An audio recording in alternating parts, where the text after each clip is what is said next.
speak my votes, and you all will be able to vote electronically. Is that correct?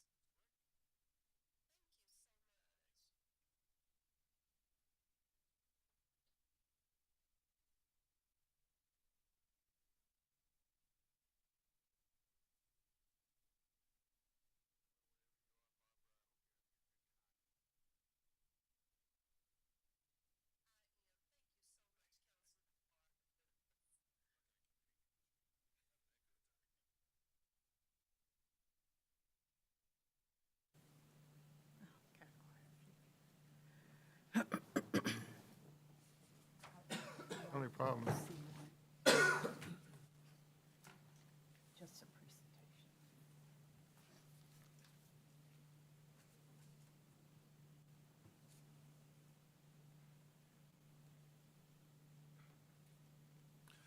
Good evening and welcome to the March Public Works Committee meeting. Called to order this afternoon. All committee members, with the exception of Councilmember Burke, are participating in person. Under the North Carolina General Statutes, this meeting is treated as a virtual or a remote meeting and is being streamed live. When there is a vote, it will be necessary to take a roll call vote. A committee member will be recognized and state their vote. Clerk, do you need to call the roll for Councilmember Burke. Here. Councilmember Larson. Present. Councilmember Scipio. Present. Councilmember McIntosh. here? And that sort of defines who our committee members are. Councilmember Barbara Haynes Burke is vice chair, Councilmember John Larson, Councilmember Annette Scipio, and myself, Jeff McIntosh. Okay, on tonight's agenda, we have 3 consent items and 5 general agenda items. I know Councilmember Scipio would like to have C1 pulled for just a brief explanation. Does anyone else have an item they would like pulled? If not, got to get a motion to adopt the other 2. So moved. Move for. Motion and a second. We're going to vote on our machines and then also. Councilmember Burke. Yes. Councilmember Larson. Yes. Councilmember Scipio. Yes. Councilmember McIntosh. Yes. All right, if staff could give us a brief presentation on C1, please.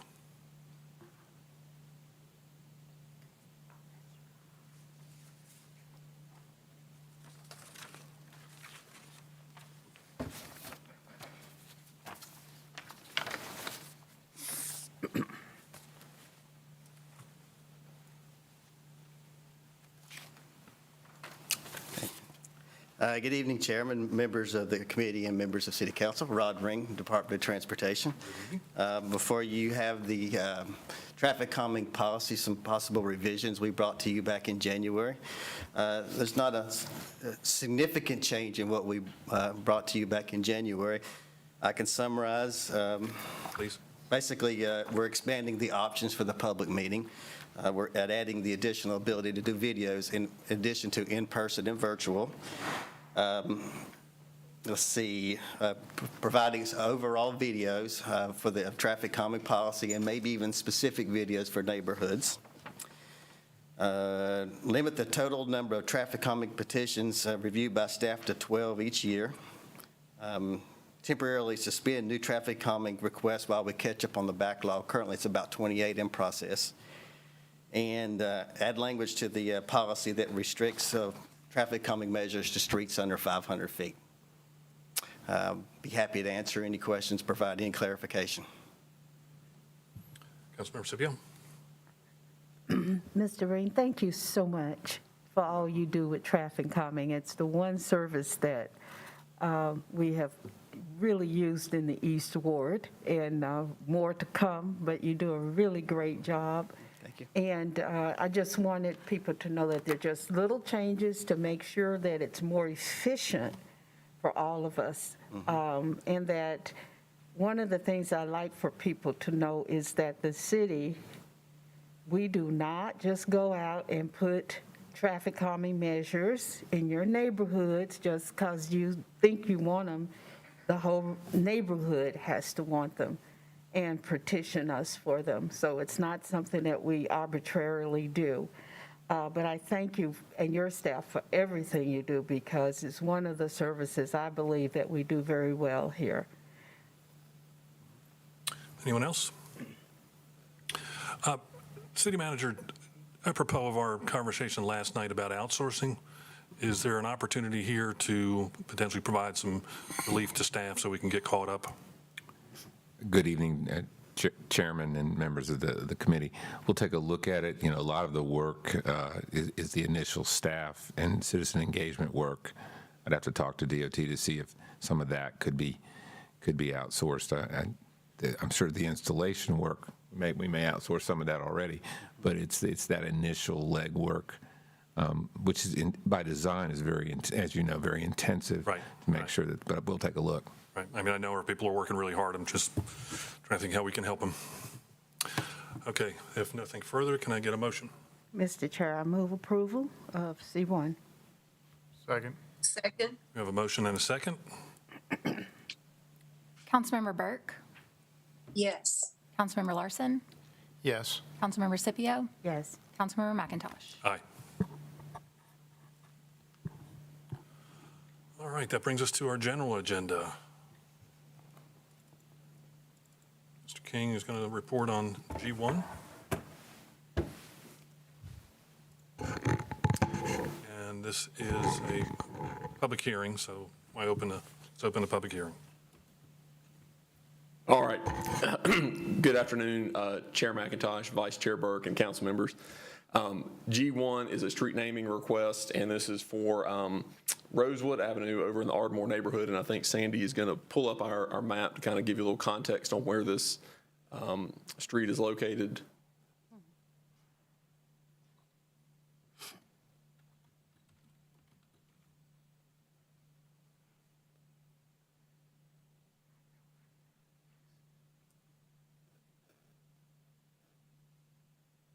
There we go. Thank you. So again, this is for Rosewood Avenue. So you can see we have one street that's disconnected there basically by Miller Park. You can see the segment of Rosewood Avenue that has, I believe, 70 plus homes on it. That's the long section of Rosewood Avenue. And then you can see a very short disconnected section of Rosewood Avenue that extends eastward off of Knollwood Street right there along the southern edge of Miller Park. You've got two homes located on that section there on the south side of Rosewood Avenue, neither of which are addressed to Rosewood. So that's usually one of the things that we deal with on a street renaming petition. What is being considered tonight would not result in anyone having to change their address, which is a good thing. So what is before you tonight is to rename that short section of Rosewood Avenue to Snyder Garden Avenue. That is a name that has been discussed with the property owners there and has been supported, and that's what's been reviewed by Map Forsyth. It meets their standards, and staff would recommend approval. Again, this is a public hearing. We do not have anybody joining us online to speak. We do have one person in the audience to speak in support of this request. Okay, so I'd invite the person in support if she'd like to come up and talk. Wait a second, I recognize you. Yes, we know that. Hi, I'm Margaret Bissett. I live at 2237 Rosewood Avenue in Winston-Salem, 27103. I live in the long section. Actually, that little map, that arrow is probably pointing right about to my home. Anyway, I probably don't need to spend much time on this. We do have some delivery and service issues.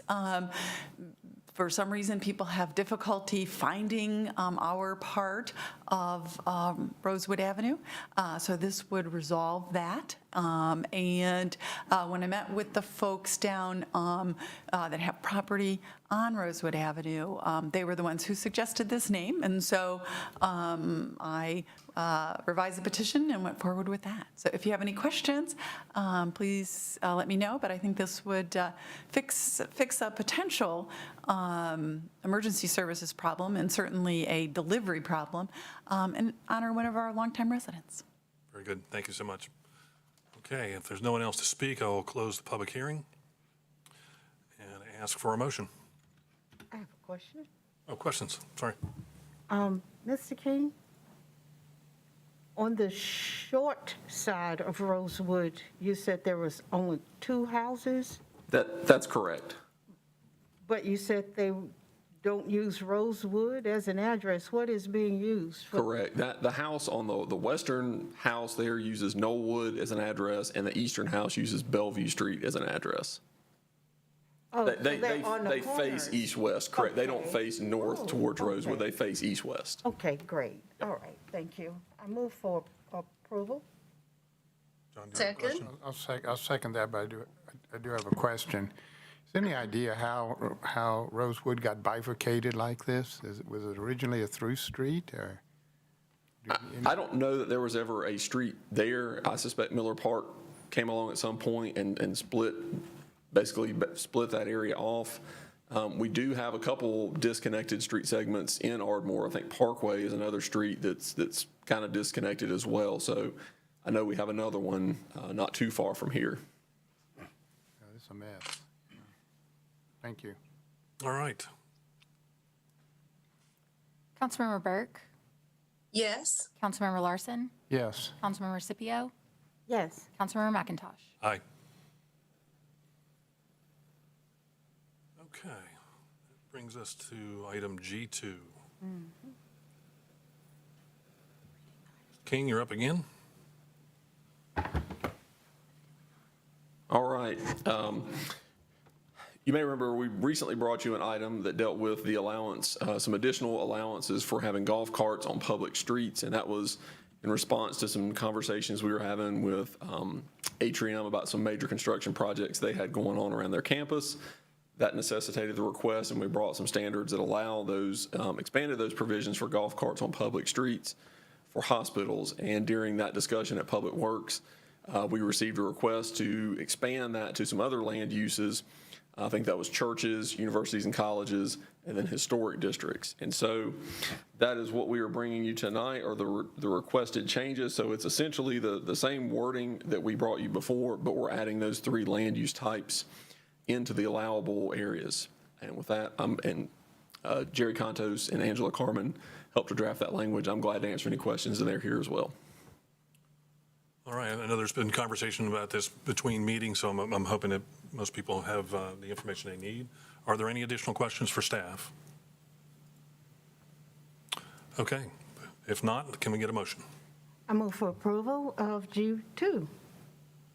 Second. Motion has been made and seconded. Can we get a roll call? Councilmember Burke, Yes. Councilmember Larson, Yes. Councilmember Scipio, Yes. Councilmember McIntosh. Aye. All right, that brings us to G3.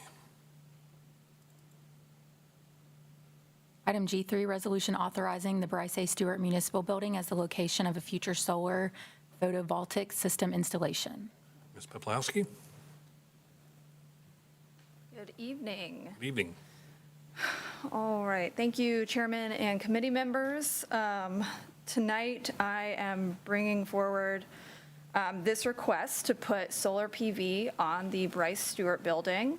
After a period of evaluations by myself and some staff, this was the location that proved to be the best option for this for a number of reasons, including that it has a new roof, a degree of public visibility with it being a downtown building, and then it is also not part of Duke Energy's what's called their time of use rate, which really just improves our return on investment, shortens it just a little bit. But with that, some additional points about the system itself. We are looking at a 45 to 50 kilowatt system, which would generate about 110 kilowatt hours per year, and that really just means it would cover about 5% of that building's energy use annually.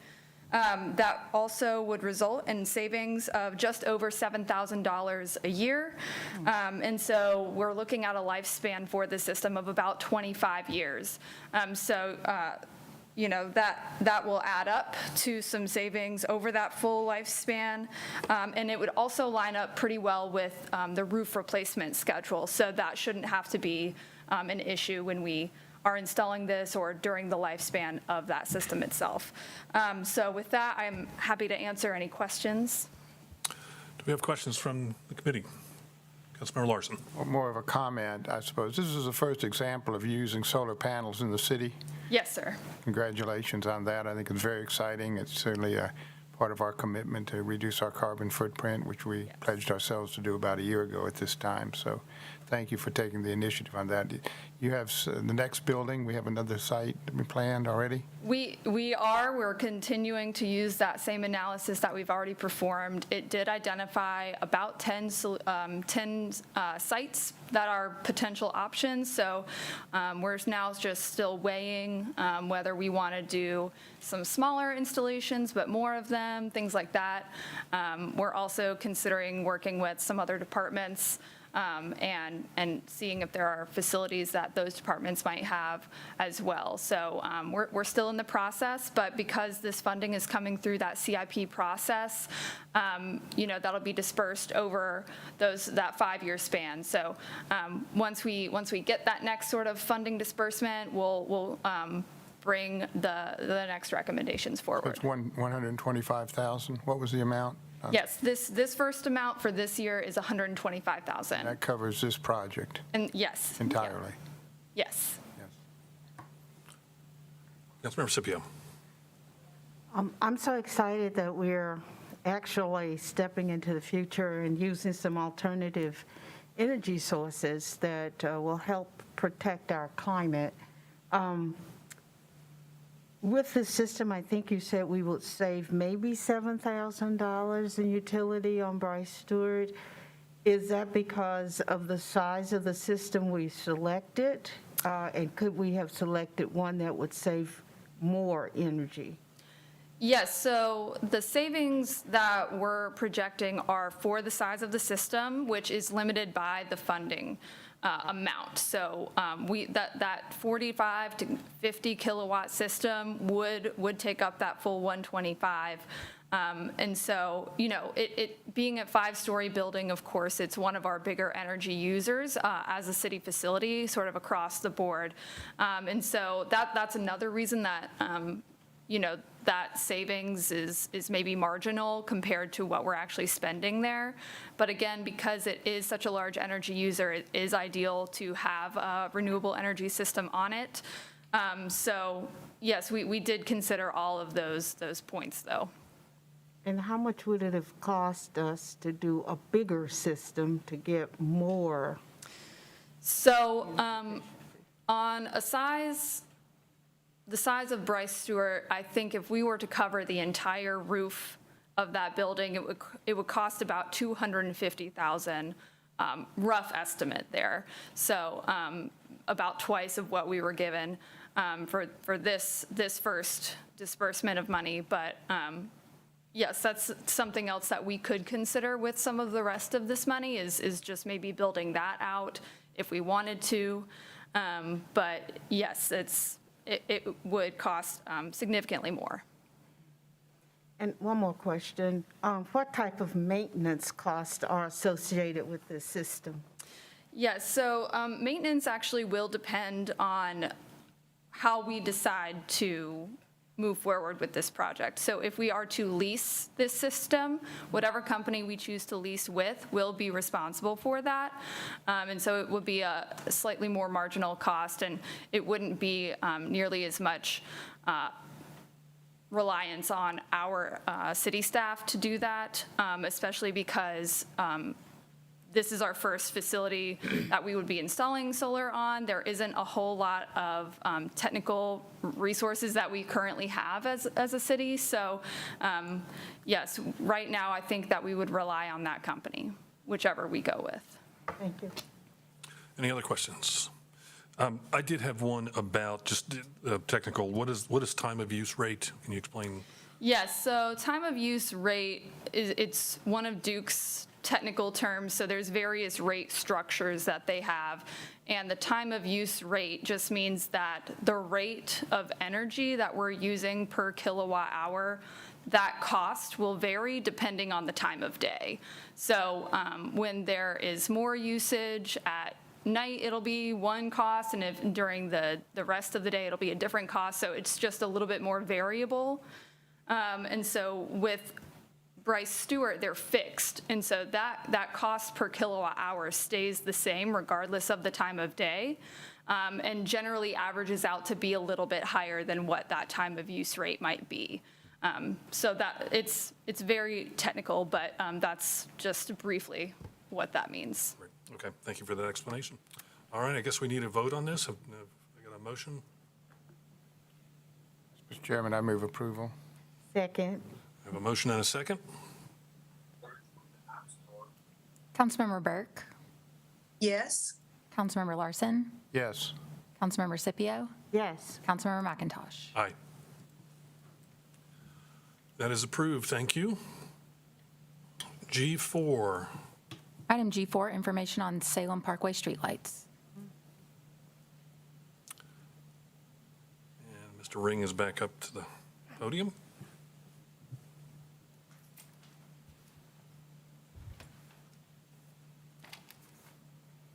All right, good evening again, Chairman and members of the Public Works Committee. So I want to just give you sort of a where we are with Salem Parkway streetlights. I know I've gotten some questions. I'm sure you have as well. I'll start off by saying I wasn't here when this contract started. You can go to the next slide, please.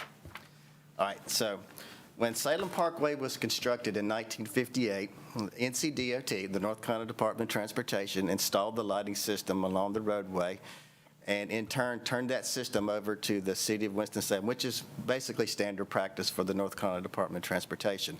At that time, Duke Energy, a much smaller company, Duke Power, local office, we entered into an agreement with those folks where they would do basic maintenance. They would put in lamps, photo cells, and do little things. But anything above that, we would have to pay those expenses. And that contract, it went for a long time. Went from 1958 till the Salem Parkway reconstruction.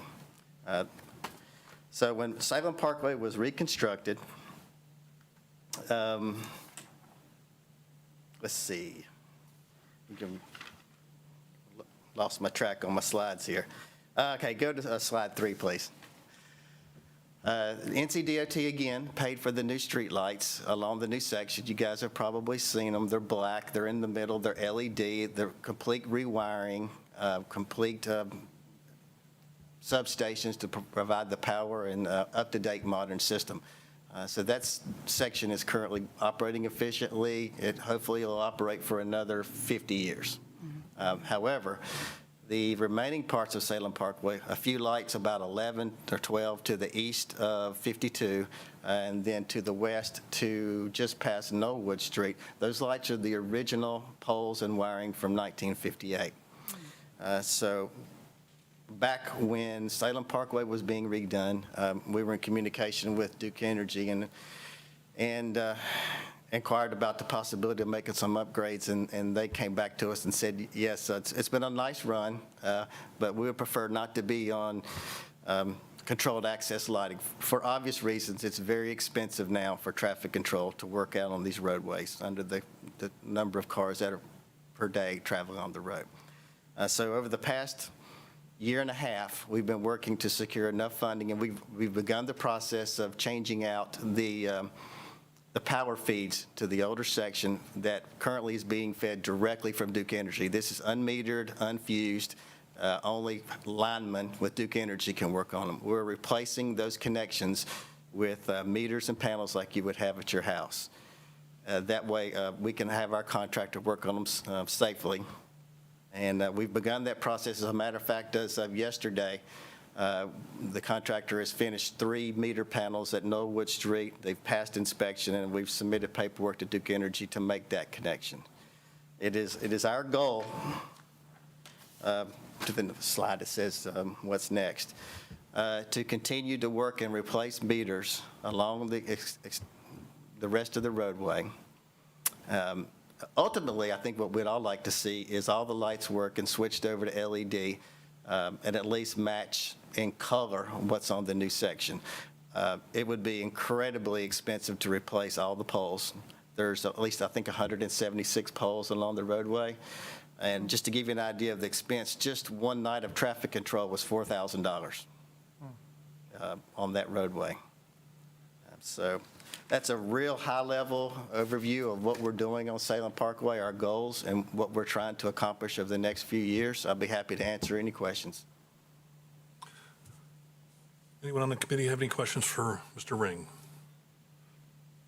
Councilmember Scipio. This is information on what's going on. Do we have a budget set aside at this point, or will that come to council at a later date? We've got some maintenance funds already set aside, and we've got it in our capital budget. For the whole replacement? At least getting started. I think of the next probably 2 years, it will be meter replacements and trying to maybe get some of the underground wiring that's bad. There's a particular section I know around Cloverdale Avenue going westbound between Stratford and Cloverdale. It is the original wiring from 1958, so it's going to, we don't know exactly what we're getting into yet. If you do recall back decades or more ago, they redid the Hawthorne Curve. Some of that was replaced as part of that process, but a lot of it is still the original wiring. It wasn't put in conduit, and so it's not like we can pull new wire through it. It's got to be dug or basically powered in through mechanical devices. I was at several sessions at the National League of Cities for the infrastructure bill. The Federal Highway Administration has dollars for different kinds of projects, and so this might be one that we might want to look into to see how we can help fund this for the lights on the highway. And I'm going to make one other. I was driving in Louisiana this weekend, and my older brother, we were driving going west, and we were on Interstate 20, and all of a sudden we were passing through Monroe, Louisiana, which has a population of about 40,000. And he says, wow, this city has so many lights. All of those wonderful LED lighting is all along the highway there. And boy, was it spectacular to think that that little city had all the lights. But you could look to the sides on each side of the highway into the city, and there were so many lights. It's amazing what good lighting will do for a city. And so I think I'm all in favor of moving forward and finding some money so that we can look like we're on the spotlight too when people come through. Yes, and Duke Power is in the process of updating a lot of the lights. Just for your information, we have, not including Salem Parkway, approximately 35,000 street lights in the city of Winston-Salem. So it takes a while to get all that changed up, but they are transitioning exclusively to LED now. Great. Councilmember Larson. Well, I'm very glad to hear you're concerned about light quality and coloration. I mean, I've had some complaints about some of Duke Power's purple lights that they put in. Yes, I'd like to talk about that for a moment. If you would, address that. My specific question is, I know that we still got some lamp posts to go on top of the bridges that go across this road. And now hopefully the light color on those bridge lights will be the same as the light color that's on the bridge, on the road itself. Somebody. Yes, Councilmember Larson. The purple is actually a malfunction of the lamps, those fixtures. Duke, basically the supplier that they bought the fixtures from is having to pay to go out and replace those purple lights. We can be reported to Duke Energy when you see one of those, either through their website or I can pass that along as well, and they will replace them because the purple is not the color that they're supposed to be. I think this the board, the driver board on the LEDs is malfunctioning. They've been very good about replacing the one. They do. They have it on their website now. A discolored lamp, and they've added to their menu. So yeah, they're well aware of that problem. Okay. And let's see, I think you mentioned something else, and I've lost track of it. But anyway, they're working on the LEDs and fixing those. I'm glad you brought that up because I get that question quite a bit. All right. Anything further? This is an information item, so Mr. Ring, thank you very much. Thank you. Next item, G5. Item G5, information on transportation grants options through the Infrastructure Investment and Jobs Act. Ms. McCullough, please enlighten us. Good evening, Mr. Chairman and members of the committee. Tanique McCullough, Director of Transportation. Tonight, I just want to speak briefly about the Infrastructure Investment and Jobs Act and funding that I'm sure that you all have heard about through the administration, with the intent of trying to help us develop a strategy to be successful in winning awards of some of this funding. So I'll go through briefly the basics of the funding. It's to provide funding to rebuild America, which means improvements to roads, sidewalks, bridges, and other infrastructure. And the administration has provided a guidebook, which our staff is using to review the many funding opportunities that are available so that we can provide information to the city manager's office and to you all so that we can go after those opportunities as they present themselves. Funding opportunities are competitive or formula funding, and I'll talk about that a little bit more. And most of the funding opportunities were listed as being available over a 5-year period. And so then the intent, again, is so that we can develop methods or strategies for applying for the opportunities that align with the funding needs to help improve our transportation infrastructure. And I didn't mention that I'm going to primarily talk about transportation infrastructure and funding opportunities. 4 of the major, I'm sorry, next slide, I'm not telling you to go, thank you. 4 of the major themes identified with the grant opportunities were to improve safety, to improve equity, to reduce climate pollution, and then to provide for opportunities to provide multimodal transportation in our transportation networks. Next slide. So the first type of funding I'll talk about would be our formula funding. I mentioned some are formula and some are competitive. And the formula funding is distributed through typically FHWA and NCDOT based upon particular formulas that they've developed. And they would follow along the typical type of funding that we have used for projects. For instance, the STBGDA, I should say STBGDA, and that's the Surface Transportation Block Grant Direct Attributable Funds. And those are funding streams that we've used typically for sidewalk project improvements that have like an 80-20 match. CMAQ are Congestion Mitigation Air Quality Funds. Again, it's typically an 80-20 or an 85-15 match. And those are funds that we've used typically for bus purchases. And then there are other funding that comes through the Federal Transit Administration. I've got numbers there, 5307, 5310, and 5339.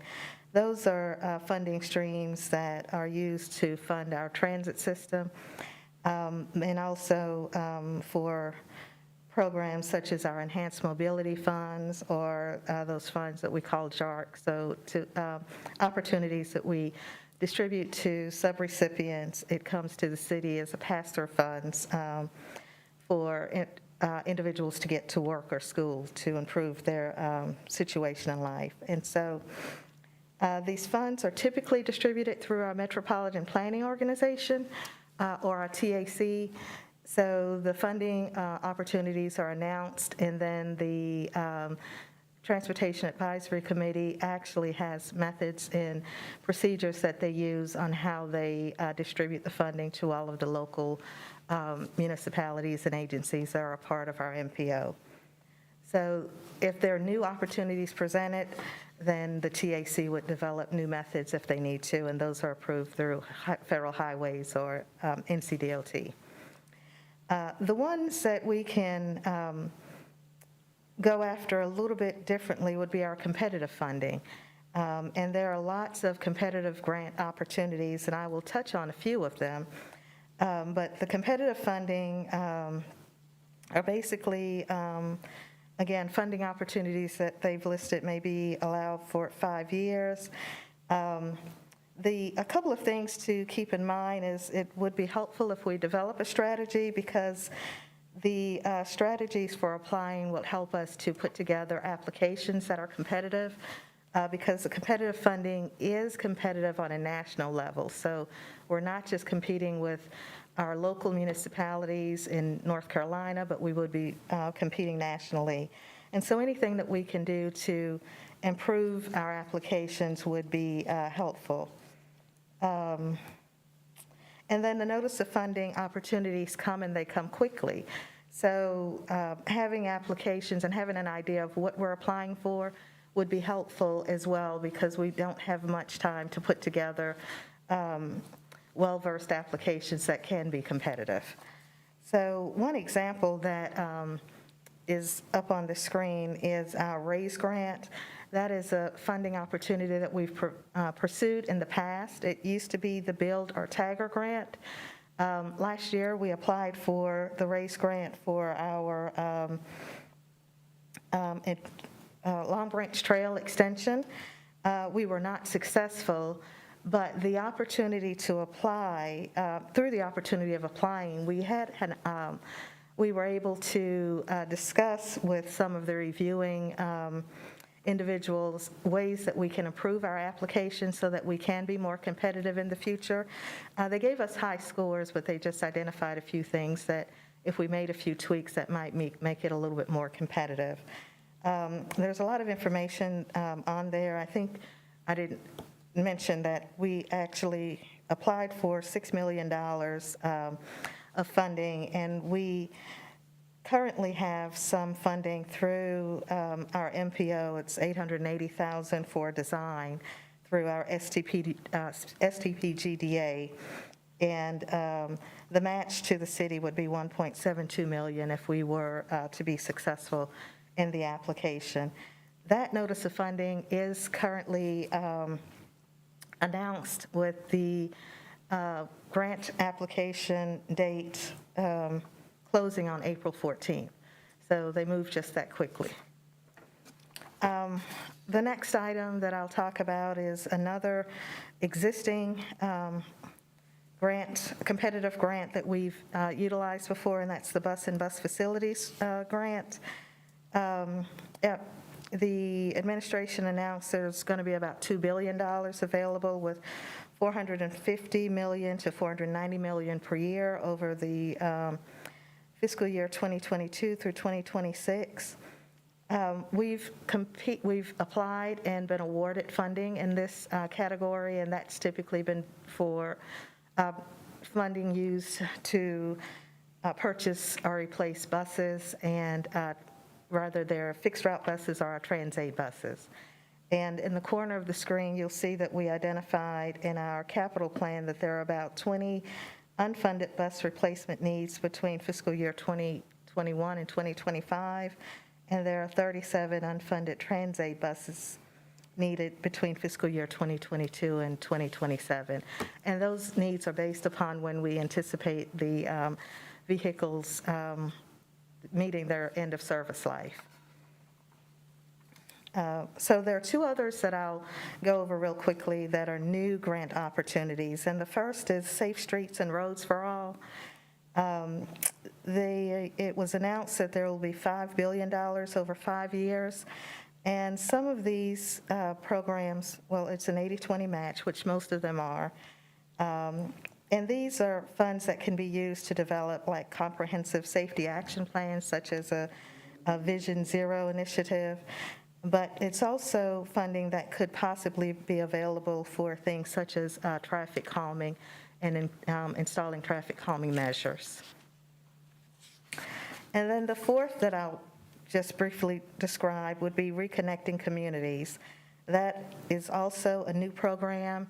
And a lot of the information around it is still being developed, but from what we could find in the information, it would be projects that can be used to remove, retrofit, or mitigate highways or the barriers to communities and community connectivity.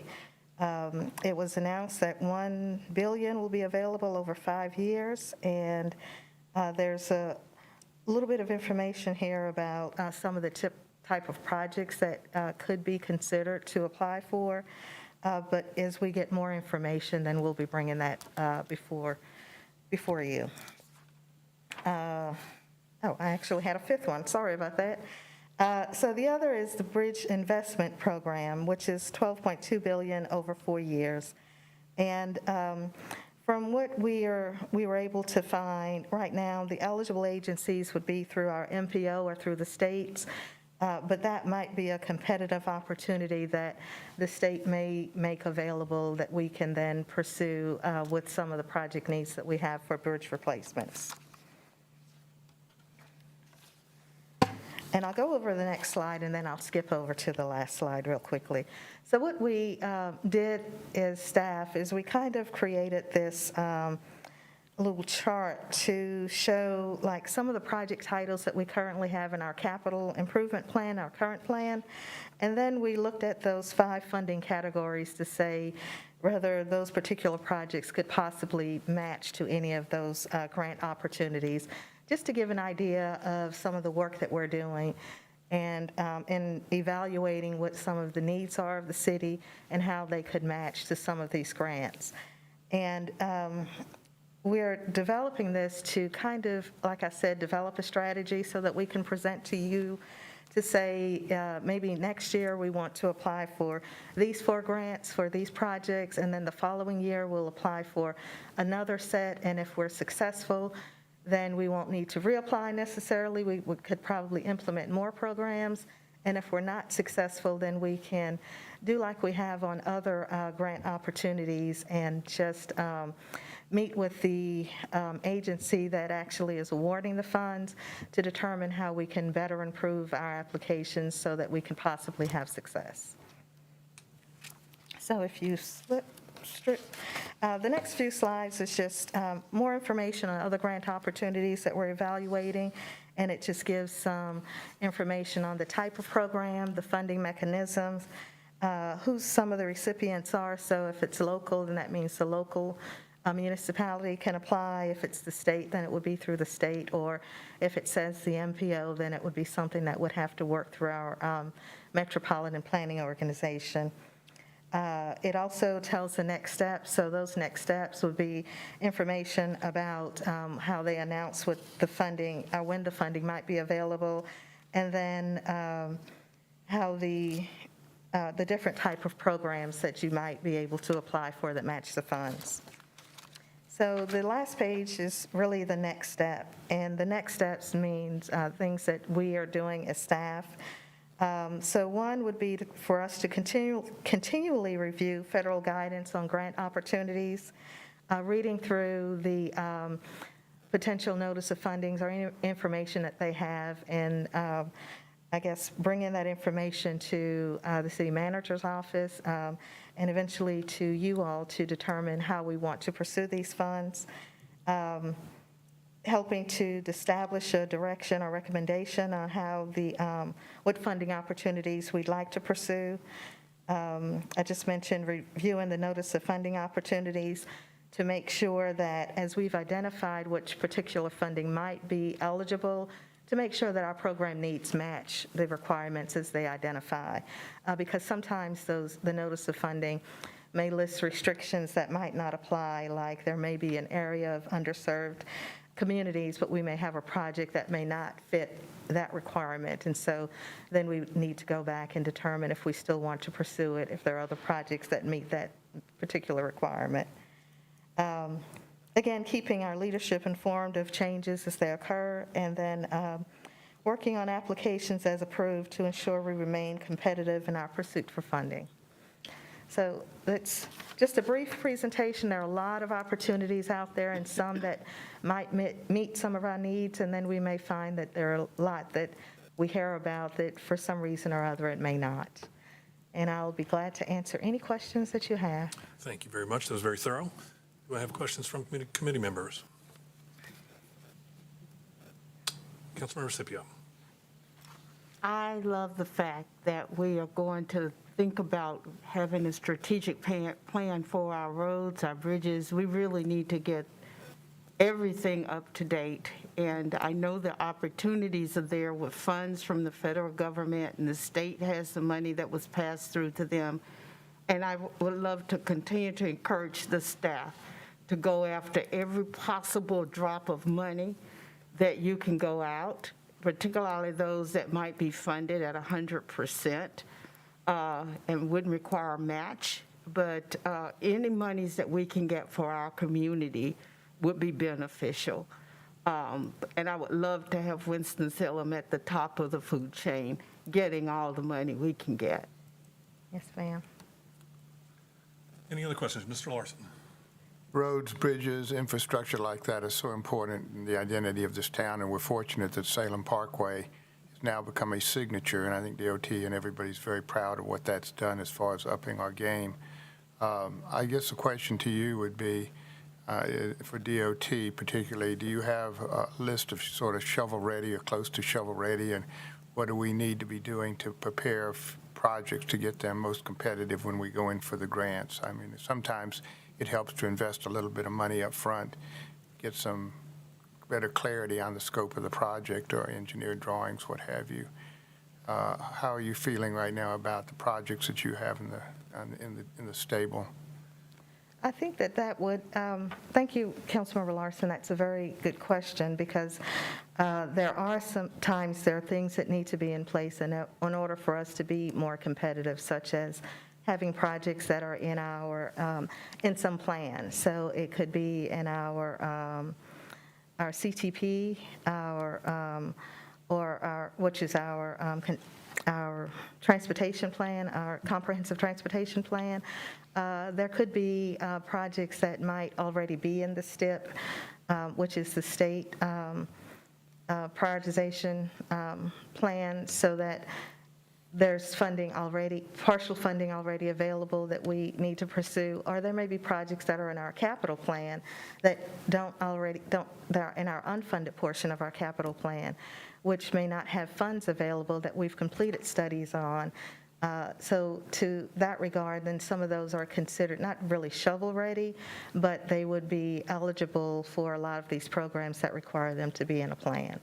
And that's something that we will be working on, especially if the council has identified a particular project and we know that it's not in a plan, then maybe a part of our strategy would be to not apply immediately, maybe plan to apply in 2 or 3 years, and then within that 2 or 3 year period, we complete a feasibility study so that it is now in a part of a plan and it makes it more competitive and ready for application.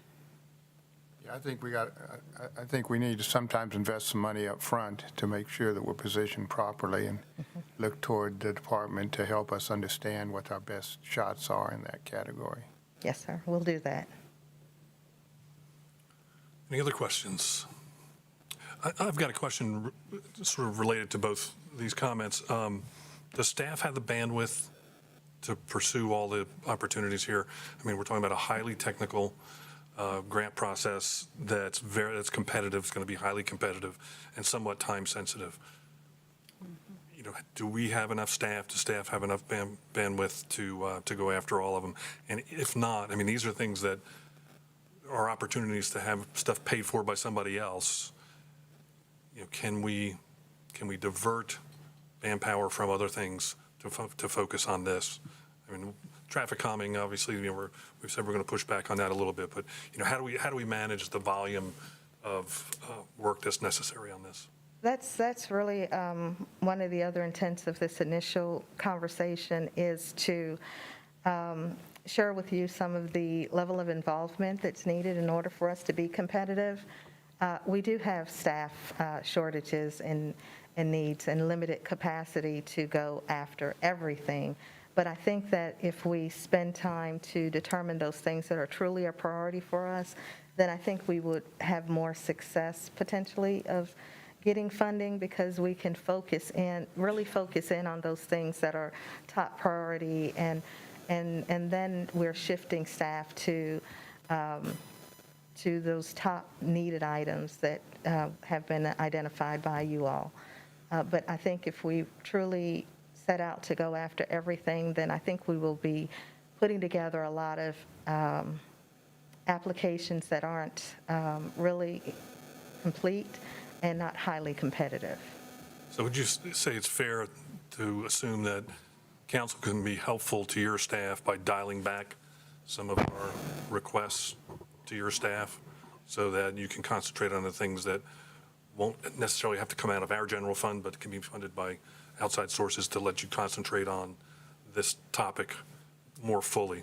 Yes. Good. I like that. Yes, ma'am.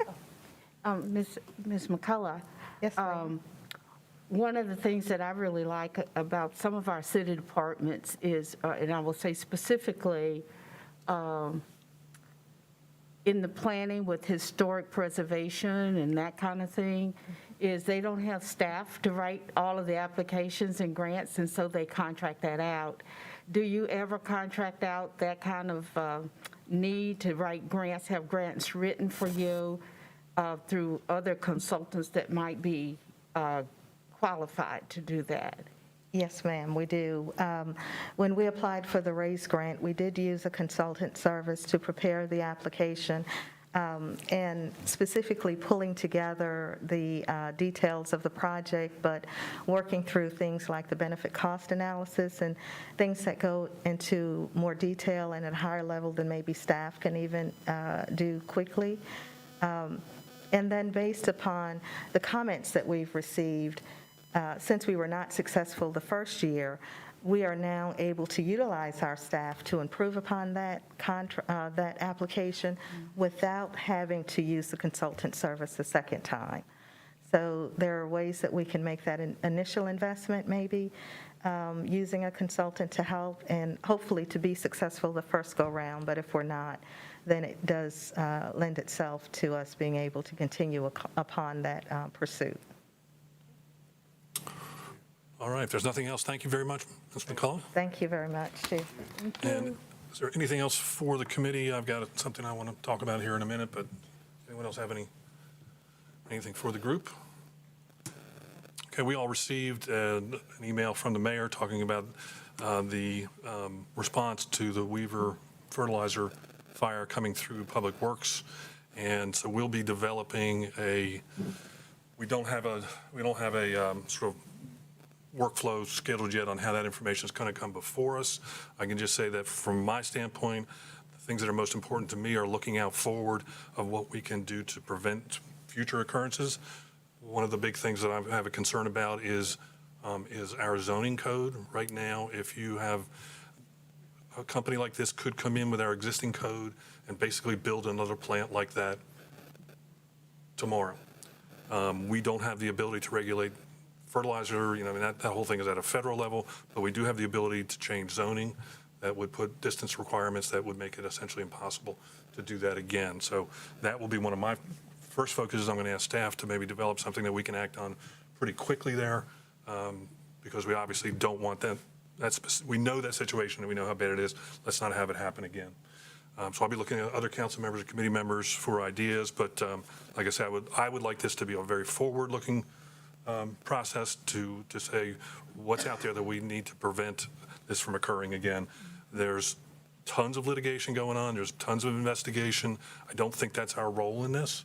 I could be wrong, but that's my sense, is that we need to be proactive as a Public Works Committee and talk about how we institute changes that will, again, prevent this from happening again. Interested in any input at this moment, or contact me offline. Mr. Chair, I Yes, ma'am. think it's a very smart move for us to assess possible emergencies that could happen. Right. To be proactive in identifying structures, buildings, dams, or whatever that could collapse, fall down, explode, whatever, that would create a very bad situation in our community. So I agree with you that we must be looking forward and looking at what things we need to be preventing, looking at our building codes and this whole grandfathering in of buildings that may not be up to our current code, and how do we as a city support bringing buildings up to code, things that don't have sprinkler systems, they're major fire hazards. These are things that I think we need to be moving forward, being forward thinking on, not to be punitive, but to be proactive in getting our city, so we don't have these emergencies.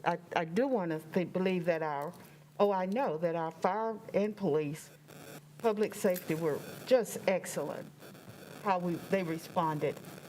It's excellent to respond when you don't have a major explosion.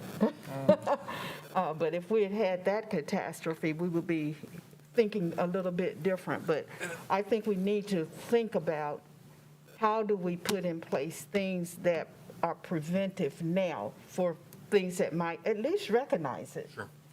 I think it's important, going to what you said, to also recognize how well we did as a community during this. Many different departments in the city responded well.